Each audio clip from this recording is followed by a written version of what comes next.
Dari Gereja Sanggakala Surabaya 1062 The Voice of Love. Shalom, selamat pagi kekasih Tuhan. Berjumpa kembali dalam program Bincang Pagi edisi awal pekan 6 Juli 2020. Apa kabar kekasih Tuhan pagi hari ini? Tetap semangat, tetap bersuka cita ya. Pagi-pagi kota Surabaya dan sekitarnya diguyur hujan rintik-rintik ya. Jadi saya kesini tadi dimandikan lagi gitu ya. Ya walaupun gak deras sih, tetap bersyukur kekasih Tuhan ada hujan yang turun di tengah musim kemarau. Ini musim kemarau gak sih? Katanya sih sudah masuk musim kemarau, tapi masih ada hujan buktinya ya. Oke, kita tidak membahas hujan pagi hari ini kekasih Tuhan. Program Bincang Pagi kembali mengajak kekasih Tuhan untuk belajar bersama, bertumbuh dalam kebenaran firman Tuhan. Dan pagi hari ini ada Ibu Siska Elim dari House of Learning Surabaya. Selamat pagi Bu Siska. Selamat pagi Kak Wahyu. Apa kabar Bu Siska? Baik, terima Puji kasih. Tuhan. Terima kasih sudah mau datang ke Sanggakala. Sama. Setelah dikarantina selama 3 bulan ya. Iya. Mengkarantina diri sendiri Mengkarantina maksudnya. diri sendiri nih. Bukan karena beliau terpapar COVID tidak, tapi memang menjaga ya. Ya menjaga supaya juga kerja para medis juga lebih ringan. Ya kita kan nggak mau ya kalau sampai memberatkan mereka gitu. Ya kasihan banyak korban berjatuhan. Iya benar. Tapi tentunya bukan dengan semangat yang takut ya. Bukan. Bukan. Jadi tetap jaga protokol kesehatan, tetap bisa beraktivitas, tetapi juga tidak boleh abai dengan protokol yang sudah ditetapkan oleh pemerintah. Betul, ya. setuju. Oke. Kami juga jaga jarak dan kami tadi juga nggak salaman ya Bu ya. Iya benar. Ya. Pagi hari ini Bu Siska akan membahas sesuatu yang jarang sekali diperbincangkan, bahkan mungkin selama saya siaran belum pernah membahas ini. Ada yang membahas ini ya. Bu Siska akan membahas tentang indigo. Wow. Karena ternyata beliau adalah punya gift itu dari kecil. Sebelum ke sana kekasih Tuhan, tak kenal maka tak sayang. Boleh kenalan Bu Siska kekasih Tuhan? Boleh. Nama anak-anak atau pelayanan atau gimana Bu? Iya, saya mempunyai anak 2. Anak 2, gak kelihatan kan kekasih Tuhan? Kelihatan. Masih kayak noni-noni. Syukurlah. Sudah remaja ya anaknya ya? Sudah remaja ya, sudah umur 16 tahun, yang paling sulung, yang bungsu masih 14 tahun ya. Wow. Iya. Membesarkan 2 remaja itu butuh perjuangan nggak Bu? Tentu saja butuh. Tentu saja. Itu tanggung jawab orang tua. Iya. Biasanya mereka sedang mencari identitas diri ya. Betul, ini sedang masanya ini ya. Mengalami juga ya? Mengalami sekali. Jadi satu stage selesai, kemudian Stage kembali ke stage berikutnya. Nanti kapan-kapan boleh berbagi ya, bagaimana Boleh. membesarkan 2 anak remaja. Betul.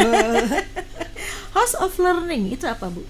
Ya, kami bimbingan belajar yang mengatasi anak-anak kebutuhan khusus. Anak-anak berkebutuhan khusus. Betul. Itu yang seperti apa? Anak-anak berkebutuhan khusus itu contohnya seperti apa? Autism. Autis, oke.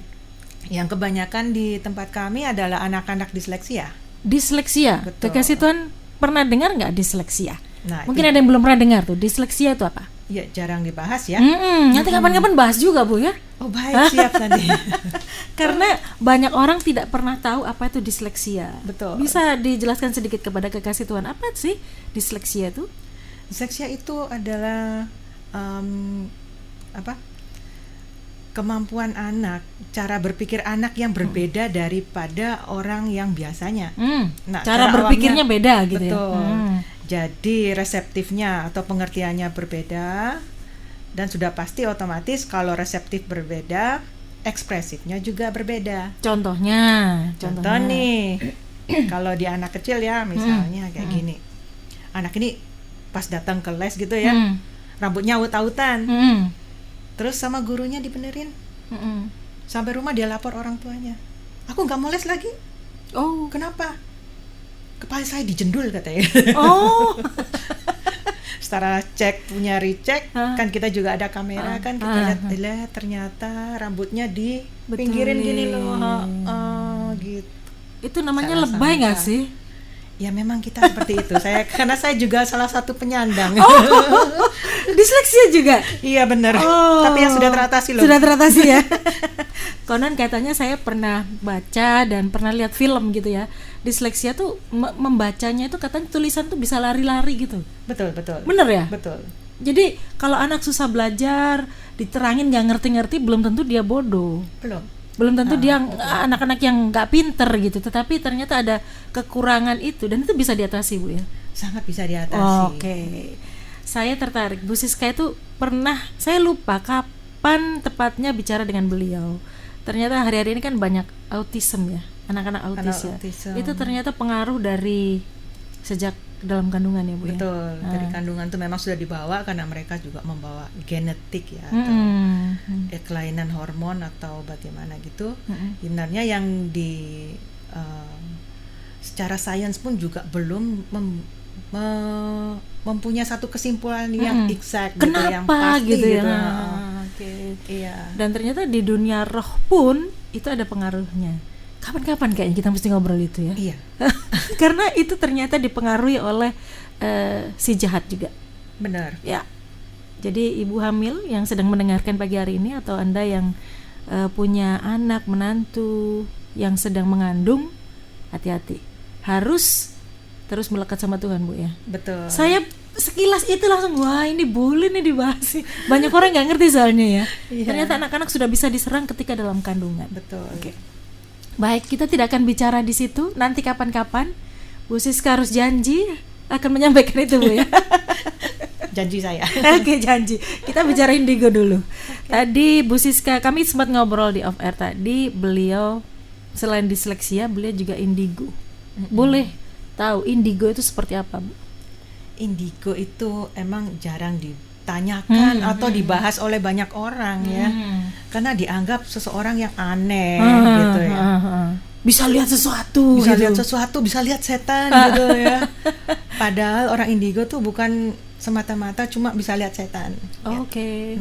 Jadi dia bisa lihat apa selain lihat setan? Tergantung diri kita sendiri. Nah.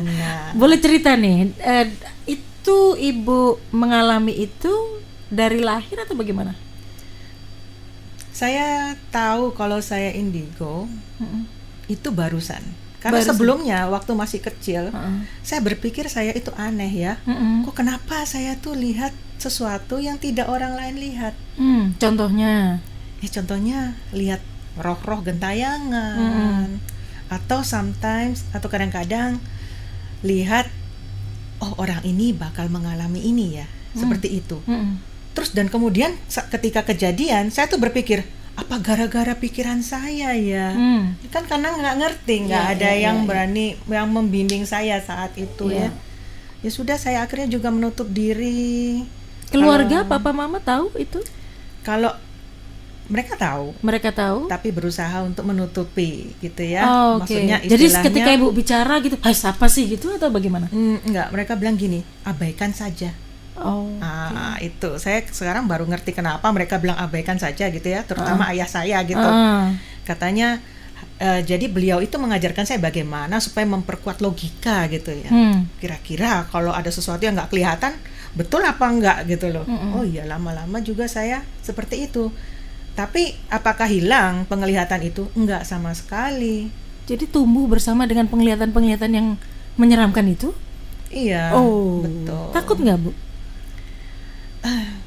Takut gimana ya? Karena kalau kita ini sudah terbiasa dari kecil ya. Takut ya. Jadi seolah-olah itu ya hal yang biasa gitu. Betul. Itu apakah keluarga waktu itu atau ibu dibesarkan di lingkungan yang sudah kenal Tuhan Yesus? Ya, tahu ya. Kalau kenal belum. Tahu saja. Iya. Keluarga Kristen? Iya, betul. Kristen tapi belum kenal Tuhan dengan baik. Atau kenal? Tahu tapi tidak kenal, beda. Tahu tapi tidak kenal itu beda loh, kekasih Tuhan. Iya. Saya tahu Presiden Jokowi tapi saya nggak kenal beliau. Betul. Itu jauh kan ya. Ini dibesarkan di lingkungan yang sudah tahu Yesus ya. Bu, ibu pernah nggak cerita apa yang ibu alami itu kepada misalnya kayak pembimbing rohani atau kakak guru sekolah minggu atau apa gitu, pernah nggak? Yang ketika saya dewasa, ketika saya mulai belajar mengenal Tuhan, itu ada ya yang ngajar saya itu saya kemudian memberanikan diri karena beliau mengajarkan tentang Roh Kudus, sesuatu yang tidak dilihat gitu ya. Saya bilang, oh ternyata saya nih nggak sendirian gila gitu ya. Ibu merasa bahwa ibu aneh gitu ya? Betul, saya aneh. Kenapa kok pikiran saya ini seperti ada yang ngomongin saya terus gitu ya. Ada yang berbincang dengan saya seperti gitu. Itu kalau orang zaman sekarang bilang sakti, berarti ibu sakti dari kecil. Sakti. Bisa tahu apa yang akan terjadi. Saya nggak tahu banyak kalau tidak ada bimbingan dari Roh Kudus. Ya, oke. Sebelum ibu kenal Roh Kudus, apakah ada titik balik dari kehidupan ibu yang dulunya sekedar tahu saja ada Tuhan Yesus tetapi belum kenal gitu? Apakah ada momen khusus yang menyebabkan ibu akhirnya kenal Tuhan dan kenal Roh Kudus secara mendalam? Iya, waktu itu saya sakit, betul. Saya sakit endometriosis dan kemudian saya kan ngobrol sama teman saya saya dari remaja gitu. Ngobrol terus dia bilang gini, sis, kamu harus kenal Tuhan, katanya gitu. Waktu awal itu saya sih protes gitu ya. Loh, emang kamu pikir saya tidak bertuhan gitu ya? Tersinggung ya? Tersinggung banget. Karena kita ini selama ini juga hanya dengar dari doktrin gereja, dari mana gitu ya. Tapi kan tidak pernah membaca langsung firman, mempelajari firman itu bagaimana gitu ya. Kenapa sih orang-orang tuh bilang firman itu akan menjadi hidup apa, yang seperti apa gitu, nggak pernah paham. Terus kemudian teman saya tuh bilang gini, bukan gitu, jangan tersinggung katanya. Tapi ayo mulai belajar, mulai membaca. Terus saya bilang gini, kamu tahu nggak sih, saya itu kalau membaca tulisan itu rasanya di kepala saya mau meledak gitu ya. Lari-lari tulisannya. Lari-lari semua entah kemana gitu. Ya sudah mancup di kepala aja masih kemana-mana gitu. Nah, itu pengaruh nggak terhadap pendidikan formalnya ibu? Ketika kita sudah bisa mengatasi, semua akan berjalan sangat baik. Oke. Nanti itu sesi tersendiri ya bagaimana mengatasi disleksia. Oke, kembali ke ini tadi. Ketemu teman, ngobrol, suruh kenal Tuhan Yesus. Tapi ya, tapi dalam hati saya tuh mengatakan bahwa ikuti aja gitu loh. Jadi sudahlah, nggak ada salahnya. Kenapa sih nggak belajar? Toh sesuatu yang baik, gitu ya. Terus saya bilang, mulai dari mana nih Alkitab segini tebelnya? Besar, tebal. Ya ampun, lihat aja sudah enak ya kayak gitu. Dia bilang jangan jauh-jauh, baca Injil aja dulu, Matius, Markus, Lukas, Yohanes. Sudah, saya mulai baca. Loh, kok sampai di Matius 3 ada tentang pembaptisan ya? Pembaptisan bahwa Yesus itu keluar dari air. Loh, ini sesuatu yang ditulis di Alkitab. Berarti tidak perlu kita ragukan kebenarannya dong. Terus ada dalam hati bilang gini. Emang waktu itu ibu belum dibaptis? Saya dibaptis tapi kan persik ya. Oke. Saya lihat, loh ini suatu kebenaran yang seolah-olah menggoyahkan hati saya waktu itu. Terus saya bilang gini, ini sepertinya yang harus saya lakukan. Tapi waktu itu kerinduan saya tuh sudah bukan tentang sakit saya atau bagaimana, enggak. Tapi suatu kerinduan yang beda gitu ya. Jadi baca waktu itu, iya, Tuhan Yesus aja lakukan itu. Kenapa saya yang manusia ini tidak lakukan itu? Ya. Wah, dari situ saya bilang sama teman saya, aku mau baptis yang ini, saya bilang gitu. Terus dia juga kaget loh. Nggak apa-apa, benar nih, kamu benar, saya bilang gitu. Sudah. Akhirnya kita tentukan hari. 3 hari sebelum hari yang ditentukan untuk pembaptisan itu saya diserang habis sih, terus terang. Jadi pembuluh darah di mata saya tuh pecah sampai merah gitu ya, yang berdarah, yang modelnya berdarah itu. Terus saya sampai muntah kuning, kepala tuh rasanya mau pecah, pandangan jadi kabur, jadi selama itu sampai kayak begitu. Ketika hari yang ditentukan dibaptis, saya melakukan pembaptisan itu. Sebelumnya ini dalam waktu perjalanan saya udah mikir, lihat aja samar-samar sampai pakai kacamata hitam ya. Saya pikirnya gimana nih ya, tapi saya bilang gini, wis Bapak, kalaupun saya mati hari ini, saya tahu saya kemana. Ya sudah, waktu itu setelah dibaptis, keluar dari air, kan dibaptis Roh Kudus. Nah, mulai dari saat itu saya merasakan ada suatu getaran yang turun di atas kepala saya ya. Dan pelan-pelan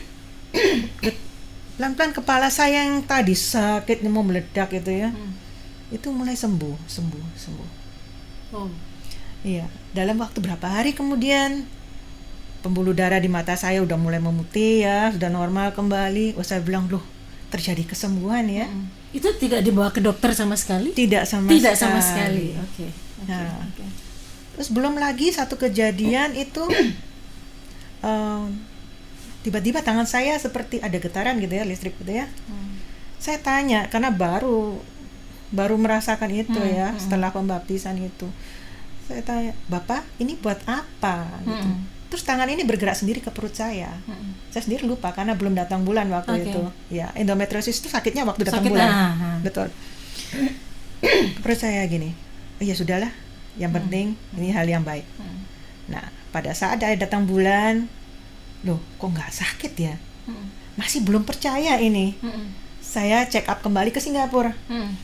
Ternyata dokter sendiri yang USG juga bingung, loh kok bisa hilang gitu ya. Padahal dia sendiri juga waktu itu profesor ya, menjamin bahwa saya nggak bisa jamin loh endometriosis kamu tuh hilang, katanya gitu.